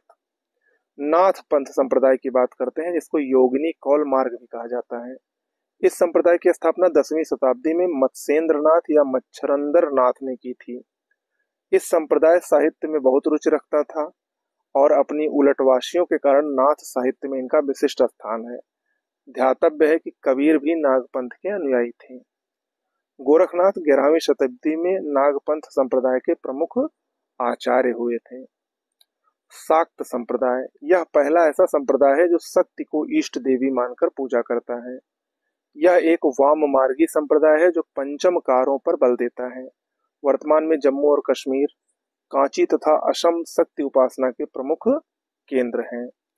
64 योगिनियों का मंदिर जो कि जबलपुर के भेड़ाघाट में है, ये भी शाक्त देवी को समर्पित है। शाक्त के दो प्रमुख उप संप्रदाय हैं। कौल मार्गी, ये पंच मकार की उपासना करते हैं जिनमें मध्य, मांस, मत्स्य, मुद्रा और मैथुन शामिल हैं। दूसरे होते हैं समयाचारी, ये सामान्य रूप से देवी की पूजा करते हैं। देवी के 9 अवतारों की अवधारणा समयाचारी उपसंप्रदाय में ही निहित है। कौटिल्य की अर्थशास्त्र क्या है? मौर्यों का इतिहास जानने के लिए साहित्यिक स्रोतों में सबसे महत्वपूर्ण विवरण कौटिल्य का अर्थशास्त्र है। अर्थशास्त्र राजनीति और लोक प्रशासन पर लिखी गई पहली प्रमाणिक पुस्तक है। इसमें कुल 15 अधिकरण यानी चैप्टर और 6000 श्लोक हैं। डॉक्टर शाम शास्त्री ने सर्वप्रथम 1905 में मैसूर संग्रहालय से इसको खोजा और उसके बाद 1906 से 1909 तक इन्होंने इसका अंग्रेजी अनुवाद इंडियन एंटिक्वेरी व मैसूर रिव्यू में प्रकाशित करवाया। इसकी शैली उपदेशात्मक और सलाहात्मक है। कौटिल्य को भारत का मैकियावेली भी कहा जाता है। ओके, मेगास्थनीज की इंडिका के बारे में जान लीजिए। मेगास्थनीज सेल्यूकस का राजदूत था जो चंद्रगुप्त मौर्य के दरबार में 304 ईसा पूर्व से 299 ईसा पूर्व तक रहा था। वो उसके ग्रंथ इंडिका से चंद्रगुप्त मौर्य के प्रशासन की जानकारी प्राप्त होती है। यह ग्रंथ अपने मूल रूप में उपलब्ध नहीं है, फिर भी इसके उद्धरण अनेक यूनानी लेखकों Arrian, Strabo, Plutarch, Pliny, Justin और डायोडोरस के ग्रंथों से प्राप्त होते हैं। डॉक्टर स्वानवेग ने सर्वप्रथम 1846 में इन समस्त उद्धरणों को संग्रहित करके प्रकाशित करवाया। 1891 में मैक्रिंडल महोदय ने इसका अंग्रेजी में अनुवाद किया था। महत्वपूर्ण ऐतिहासिक संबंध को देख ले। कल्कि संबंध, ये महाभारत युद्ध के समय से प्रारंभ हुआ। 3102 ईसा पूर्व इसका प्रारंभिक वर्ष माना जाता है, यानी शुरुआत की तिथि मानी जाती है। सप्तर्षि संबंध, ये लौकिक संबंध के नाम से भी प्रसिद्ध है। इस संबंध की शुरुआत कल्कि संबंध के 25 वर्ष के बाद हुई थी। ओके, सॉरी, इसमें 25 नहीं, ये होना चाहिए, जी हाँ, 25 वर्ष बाद कश्मीर में हुई थी। इसका प्रारंभिक वर्ष 3076 ईसा पूर्व माना जाता है। विक्रम संबत इंपॉर्टेंट है। कुषाण नरेश कनिष्क द्वारा प्रारंभ इस संबत को भारत सरकार ने 22 मार्च 1957 को आधिकारिक राष्ट्रीय कैलेंडर घोषित किया था। 58 ईसा पूर्व इसका प्रारंभिक वर्ष है। शक संबत, इस संबत को मालव संबत भी कहा जाता है। मालवागढ़ के सामूहिक प्रयासों से गर्द भिल्ल के पुत्र द्वारा शकों की पराजय की स्मृति में इस संबत को चलाया गया। 78 ईस्वी इसका काल माना जाता है। कलचुरी या चेदी संबत ईश्वर सेन ने चलाया था, जो कि आभीर शासक था 249 ईस्वी में। गुप्त संबत चंद्रगुप्त प्रथम द्वारा 319 ईस्वी। बल्लभी संबत महाराज बल्लभ द्वारा 319 ईस्वी। हर्ष संबत हर्षवर्धन द्वारा 606 ईस्वी। चालुक्य विक्रम संबत विक्रमादित्य षष्ठ द्वारा 1076 ईस्वी। और हिजरी संबत हजरत मोहम्मद के मक्का त्याग कर मदीना जाने की इस स्मृति में 622 ईस्वी में चलाया गया था। बौद्ध धर्म से पूर्व नए संप्रदाय। पहला संप्रदाय है भौतिकवादी संप्रदाय, जिसके संस्थापक अतीज केस कंबलिन थे। इनका मुख्य मत था अच्छे या बुरे कर्मों का कोई फल नहीं होता, अधिकतम सुख प्राप्त करना चाहिए। अक्रियावादी संप्रदाय, इसके संस्थापक पूरन कश्यप थे। इनके अनुसार ना तो कर्म होता है और ना पुनर्जन्म होता है। आजीवक संप्रदाय हमने आपको बताया ही, मक्खलीपुत्र घोषाल इसके संस्थापक थे। इन्होंने आत्मा को अनेकानेक पुनर्जन्मों के पूर्व निर्धारित अटल चक्र से गुजरना ही पड़ता है ऐसा माना। नियतिवादी संप्रदाय के संस्थापक पकुथ कच्चायन थे। इनके अनुसार सब कुछ पहले से ही निश्चित है। अनिश्चयवादी संप्रदाय के संस्थापक संजय वेठल पुत्र थे। इन्होंने कहा, ना तो यह कहा जा सकता है कि स्वर्ग या नरक है या कुछ नहीं है। ओके, ये सब इनके अपने अलग अलग मत थे। फिलहाल संस्थापक ही पूछता है इसमें ज्यादातर। बढ़ते हैं हर्यक वंश की तरफ। मगध में 3 वंश एक के बाद एक आए थे, जिसमें पहला था हर्यक वंश। इसको पितृहंता वंश भी कहा जाता है। इसके संस्थापक बिंबिसार थे, जिनको श्रेणिक भी कहा गया है। फिर इसके बाद अजात शत्रु, जिनको कुड़िक कहा गया है, 493 से 461 ईसा पूर्व तक इनका शासनकाल था। इनकी माता का नाम चेलना था, पत्नी का नाम वाजिरा था, जो कि प्रसेन जी की पुत्री थी। अजात शत्रु के ही काल में प्रथम बौद्ध संगीति राजगिरी की सप्तपर्णी गुफा में महाकश्यप के नेतृत्व में संपन्न हुई। इन्होंने इस बौद्ध संगीत में बुद्ध की शिक्षाओं को 2 भागों में बांटा गया, सुत्त पिटक और विनय पिटक की रचना की गई। इसके बाद अगला शासक जो था वो उदयन था। उदयन जैन धर्म का समर्थक था। इसकी सबसे महत्वपूर्ण घटना इसके काल की ये थी कि इसने अपनी राजधानी को राजगृह से बदलकर पाटलिपुत्र किया, पटना किया, और इन्होंने पाटलिपुत्र शहर की स्थापना भी की थी, जो कि गंगा और सोन नदी के संगम पर स्थित था। इसके 3 पुत्र थे, अनिरुद्ध, मुंडक और नागदशक, जिसमें जो नागदशक था ये हर्यक वंश का अंतिम शिशुनाग वंश की स्थापना शिशुनाग ने की थी। हर्यक वंश के अंतिम शासक नागदशक को एक अयोग्य अमात्य व्यक्ति ने अपदस्थ करके शिशुनाग वंश की नींव रखी। इसकी राजधानी वैशाली थी। इसका जो पहला शासक था वो था शिशुनाग। उसके बाद कालाशोक या काकवर्ण अगला शासक हुआ। इसने राजधानी को वैशाली से पाटलिपुत्र परिवर्तित कर दिया। इसी के काल में द्वितीय बौद्ध संगीति का आयोजन हुआ था वैशाली में, जिसकी अध्यक्षता सुबुकामी ने की थी, और इसी में बौद्ध संघ का विभाजन अस्थवीर और महासंघिक नामक 2 संप्रदाय में हो गया था। शिशुनाग वंश का अंतिम शासक नंदीवर्धन था। फिर इसके बाद आता है महानंद वंश, जिसके संस्थापक महानंदिन या महापद्मनंद थे। इन्होंने एक राट और एक छत्र की उपाधि धारण की। इनको परशुराम का अवतार कहा गया। क्षत्रियों का नाश करने वाला या सर्व छवांतक की उपाधि भी इनको मिली थी। इनके मित्र पाणिनि थे। कुल ये इसमें नंद वंश में 8 पुत्रों ने शासन किया। लगभग 100 वर्षों का शासन था, जिसमें पांडुक, पंडुगति, भूतपाल, राष्ट्रपाल, गौविषाणक, दशसिद्धक, कैवर्त और घनानंद प्रमुख थे। घनानंद इस वंश के अंतिम शासक थे, जो कि सिकंदर के समकालीन थे, और चाणक्य की सहायता से चंद्रगुप्त मौर्य ने घनानंद की हत्या की थी और इसके बाद मौर्य वंश की स्थापना की थी। ओके, आगे बढ़ते हैं, वैदिक साहित्य को देखते हैं। वैदिक साहित्य में वेद आते हैं। वेदों का अर्थ ज्ञान से है। 4 प्रकार के वेद होते हैं। पहला है ऋग्वेद। ऋग्वेद की बात करें तो ऋग्वेद में 10 मंडल, 1028 सूक्त यानी 1017 सूक्त और 11 बालखिल्य तथा लगभग 10,600 मंत्र हैं। ऋग्वेद के तीसरे मंडल में गायत्री मंत्र का उल्लेख हुआ है। ऋग्वेद का जो 7वां मंडल है वो 10 राग युद्ध से संबंधित है। ये युद्ध परुषणी या रावी नदी के तट पर हुआ था, जिसमें सुदास विजयी हुए थे। ठीक है। 10वें मंडल में, ऋग्वेद के 10वें मंडल में पुरुष सूक्त का जिक्र आता है, जिसमें 4 वर्णों का उल्लेख है, ब्राह्मण, क्षत्रिय, वैश्य और शूद्र। ये सब अक्सर पूछे जाते हैं। दूसरा वेद है यजुर्वेद। ये कर्म कांड प्रधान ग्रंथ है। इसका पाठ करने वाले ब्राह्मणों को अधर्व कहा जाता है। यजुर्वेद 2 भागों में विभक्त है। एक है कृष्ण यजुर्वेद और एक है शुक्ल यजुर्वेद। कृष्ण यजुर्वेद गद्य में है, शुक्ल यजुर्वेद पद्य में है। ओके, यहाँ पर मैं आपको एक चीज और बता दूं कि जो ऋग्वेद का पाठ करते हैं उनको होता कहते हैं। क्या कहते हैं? होत्र या होता। और यजुर्वेद का पाठ करने वाले को अधर्व कहते हैं। तीसरा वेद है सामवेद। सामवेद ये गायन से संबंधित वेद है। इसका जो पाठ करता है उसको उद्गाता कहते हैं। ठीक है। क्या कहते हैं? उद्गाता कहते हैं। जो भारतीय संगीत के सप्त स्वर हैं, सारे गामा पाधा निशा, वो सामवेद से ही उत्पन्न हुए हैं। अगला वेद है अथर्ववेद। अथर्व का अर्थ तात्पर्य है पवित्र जादू। इसमें रोग निवारण, राजभक्ति, विवाह, प्रणय गीत, जादू टोना, अंधविश्वास आदि का वर्णन है, इसका जो उद्गाता होता है, इसको जो गायन करते हैं उसको कहते हैं, या सॉरी, इसका जो पाठ करते हैं उसको कहते हैं ब्रह्मा। उपवेद की बात करें तो ऋग्वेद का उपवेद आयुर्वेद है, जो कि चिकित्सा शास्त्र है। यजुर्वेद का उपवेद धनुर्वेद है, युद्ध शास्त्र से संबंधित। सामवेद का उपवेद गंधर्व वेद है, संगीत शास्त्र से संबंधित है। अथर्ववेद का उपवेद शिल्प वेद है, जो कि भवन निर्माण कला से संबंधित है। ब्राह्मण क्या होते हैं? प्रत्येक वेद की गद्य रचना ही ब्राह्मण ग्रंथ कहलाता है।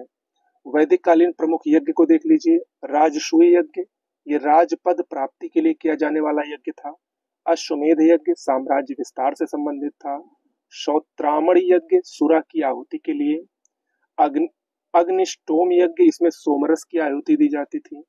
वाजपेयी यज्ञ रथ दौड़ का आयोजन किया जाता था। और पुरुष मेध यज्ञ, ये विभिन्न पुरुषों के पशुओं के साथ पुरुषों की बलि से संबंधित था। वेदों से संबंधित ब्राह्मण ग्रंथ, ऋग्वेद का ब्राह्मण ग्रंथ कौशीतकी और ऐत्रेय है। यजुर्वेद का ब्राह्मण ग्रंथ तैत्तिरीय और शतपथ है। शतपथ बहुत महत्वपूर्ण है, सबसे पुराना है। सामवेद का ब्राह्मण ग्रंथ पंचविश और जैमिनीय है। अथर्ववेद का ब्राह्मण ग्रंथ गोपथ है। आरण्यक क्या होते हैं? आरण्यक शब्द अरण्य से बना है, जिसका अर्थ होता है जंगल। ये जंगल में लिखे गए हैं, इसीलिए इनको आरण्यक कहा जाता है। इनमें आत्मा, परमात्मा, जन्म, मृत्यु, पुनर्जन्म आदि का उल्लेख है। ये ज्ञान मार्ग और कर्म मार्ग के बीच सेतु का कार्य करते हैं। उपनिषद क्या होते हैं? इनका शाब्दिक अर्थ उस विद्या से है जो गुरु के समीप बैठकर एकांत में सीखी जाती है। आत्मा और ब्रह्मा के संबंध में दार्शनिक चिंतन उपनिषदों में दिया गया है। उपनिषदों की संख्या 108 है। इन्हें वेदांत भी कहते हैं। वेदों के अंतिम भाग इनको कहा जाता है। वेदांग क्या है? वेदों का अर्थ समझने के लिए वेदांग की रचना की गई। ये कुल 6 हैं। कौन कौन से? शिक्षा, कल्प, व्याकरण, निरुक्त, छंद और ज्योतिष, ये 6 प्रकार के वेदांग होते हैं। सदर्शन की बात करें तो 6 प्रकार के दर्शन होते हैं। सांख्य दर्शन, इसके प्रवर्तक कपिल ऋषि हैं। योग दर्शन के प्रवर्तक पतंजलि। वैशेषिक के कणाद हैं। न्याय के गौतम हैं। पूर्व मीमांसा दर्शन के जैमिनी हैं। और उत्तर मीमांसा के बादरायण या व्यास हैं। पुराणों की बात करें तो मत्स्य, विष्णु, नारद और वामन, ये प्रमुख पुराण है। सर्वाधिक प्राचीन मत्स्य पुराण है, जिसमें विष्णु के 10 अवतारों का उल्लेख है। रामायण महर्षि वाल्मीकि ने इसकी रचना की थी। इसे चतुर्विंशति सहस्त्र संहिता भी कहा जाता है। रामायण का तमिल में अनुवाद कवि कंबन द्वारा किया गया था, ये भी याद रखिएगा। महाभारत की रचना महर्षि व्यास ने की थी। इसको जय संहिता या सत सहस्त्री संहिता के नाम से भी जाना जाता है। महाजनपद देख लेते हैं। 6ठी शताब्दी ईसा पूर्व में कुल 16 महाजनपद विद्यमान थे। बौद्ध ग्रंथ अंगुत्तर निकाय और जैन ग्रंथ भगवती सूत्र में कुल 16 महाजनपदों का विवरण दिया गया है, जो कि इस प्रकार है। अंग, ये महाजनपद, इसकी राजधानी चंपा थी। वर्तमान में ये बिहार के भागलपुर मुंगेर का क्षेत्र है। मगध की 2 राजधानियां थी, गिरिब्रज और राजगृह। ये भी बिहार के पटना और गया में स्थित था। काशी की राजधानी वाराणसी थी। ये उत्तर प्रदेश के वाराणसी के आसपास था। वत्स की राजधानी कौशाम्बी थी। वर्तमान में इलाहाबाद का क्षेत्र या प्रयागराज का क्षेत्र इसमें आता है। वज्र की राजधानी वैशाली थी। मुजफ्फरपुर बिहार का क्षेत्र है ये। कौशल की 2 राजधानियां थी, श्रावस्ती और कुशावती। उत्तर प्रदेश का फैजाबाद, श्रावस्ती और बलरामपुर का क्षेत्र इसके अंतर्गत आता था। अवंत की राजधानी उज्जैन और महिष्मती थी। मध्य प्रदेश का मालवा इसके अंतर्गत आता था। मल्ल गणराज्य की राजधानी पावापुरी और कुशीनगर थी। उत्तर प्रदेश का देवरिया जिला जो है वो इसके अंतर्गत वर्तमान में आता है। पांचाल महाजनपद की राजधानी अहिछत्र थी। उत्तर प्रदेश के फर्रुखाबाद जिले में स्थित था। चेदी, चेदी महाजनपद की राजधानी सोथिवती थी। बुंदेलखंड का क्षेत्र, खासकर झांसी, ललितपुर और बांदा आदि जिले इसमें शामिल थे। कुरु की राजधानी इंद्रप्रस्थ थी। आधुनिक दिल्ली, मेरठ और हरियाणा के क्षेत्र इसमें शामिल थे। मत्स्य की राजधानी विराटनगर थी। राजस्थान में ये स्थित था। कंबोज की राजधानी हाटक और राजपुर थी। जम्मू कश्मीर के राजौरी और हजारा में ये स्थित था। सूरसेन की राजधानी मथुरा थी। उत्तर प्रदेश के मथुरा जिले से संबंधित था। अश्मक, इसकी राजधानी पोटली या पोतन थी। दक्षिण भारत में एकमात्र स्थित महाजनपद यही था। अश्मक अक्सर पूछता है, गोदावरी नदी क्षेत्र में स्थित था। गांधार की राजधानी तक्षशिला थी। पाकिस्तान के रावलपिंडी में वर्तमान में स्थित है। बिंदुसार की बात करते हैं। बिंदुसार ये चंद्रगुप्त मौर्य का पुत्र था। इंपॉर्टेंट है। चंद्रगुप्त मौर्य के पश्चात उसका पुत्र बिंदुसार गद्दी पर बैठा। यूनानी लेखकों ने इसे अमित्र घात या अमित्रोचेट्स कहा है। बिंदुसार आजीवक संप्रदाय का अनुयायी था। इसके दरबार में डाइमेकस नामक एक राजदूत आया था जो सीरिया के शासक एंटियोकस का दूत था, याद रखिएगा। एथिनियस के अनुसार बिंदुसार ने एंटियोकस से मदिरा, सूखे अंजीर और दार्शनिक भेजने की प्रार्थना की थी। बिंदुसार के दरबार में टॉलमी फिलाडेल्फस जो कि मिस्र का था, उसका राजदूत डायोनिसिस भी आया था। तो याद रखिएगा, डायमेकस और डायनोसियस ये दोनों बिंदुसार के ही दरबार में आए थे, इंपॉर्टेंट है। बिंदुसार के समय तक्षशिला में विद्रोह हुए, जिसे दिवाने के लिए उसने पहली बार सुसीम को और बाद में अपने पुत्र महान सम्राट अशोक को भी भेजा था। आगे बढ़ते हैं। सुंग वंश की बात करें तो सुंग वंश की राजधानी पाटलिपुत्र और विदिशा थी। पुष्यमित्र सुंग ये सुंग वंश का संस्थापक था। इसका पुत्र अग्निमित्र था। संभवतः इसको भाई भी माना जाता है, कहीं कहीं पुत्र भी दिखता है। फिर इसके बाद सुजेष्ठ ने शासन किया जो ज्येष्ठ मित्र था। वसुमित्र ये अग्निमित्र का पुत्र था।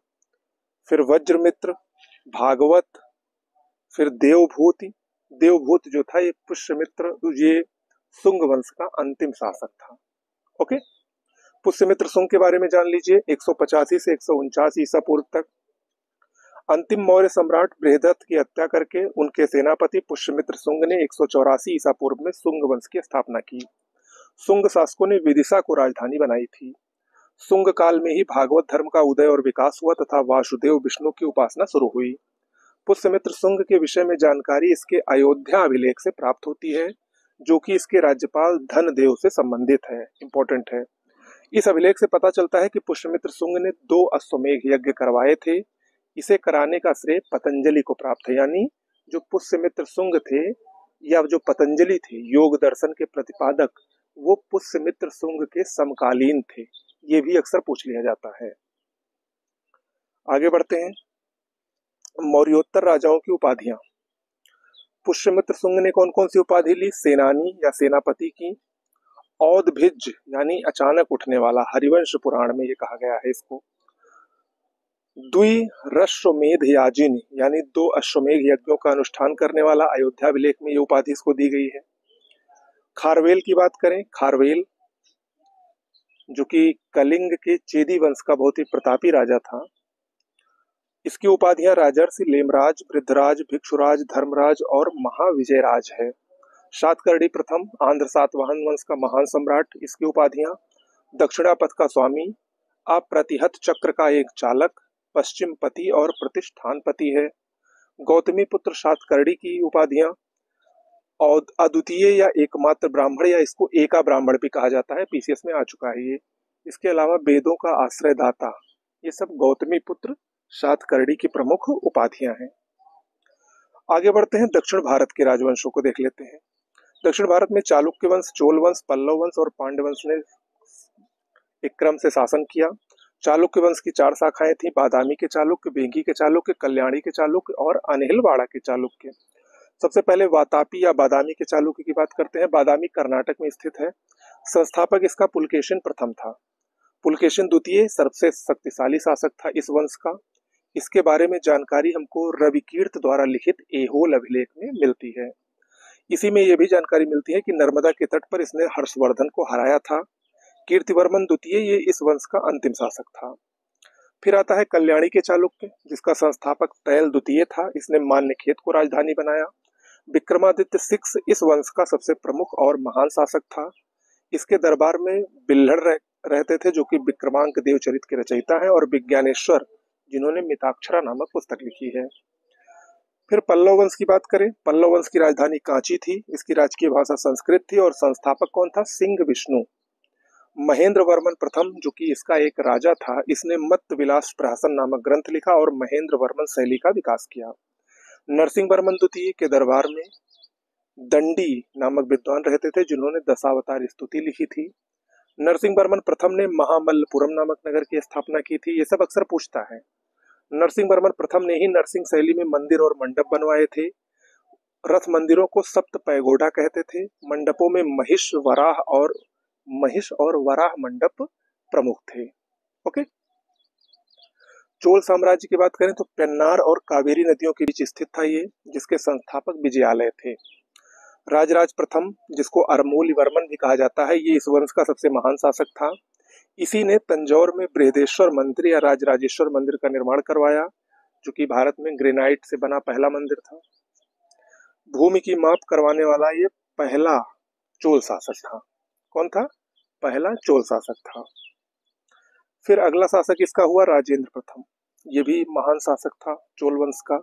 इसने गंगा का अभियान किया और गंगा कोंड चोलपुरम की स्थापना की। संपूर्ण श्रीलंका को इसने जीता और बंगाल की खाड़ी को इसने चोल झील में बदल दिया। राजेंद्र तृतीय ये चोल वंश का अंतिम शासक था। इसके बाद चोल और चालुक्य ने मिलकर चोल चालुक्य वंश की स्थापना की, जिसको कुलोत्तुंग प्रथम ने स्थापित किया।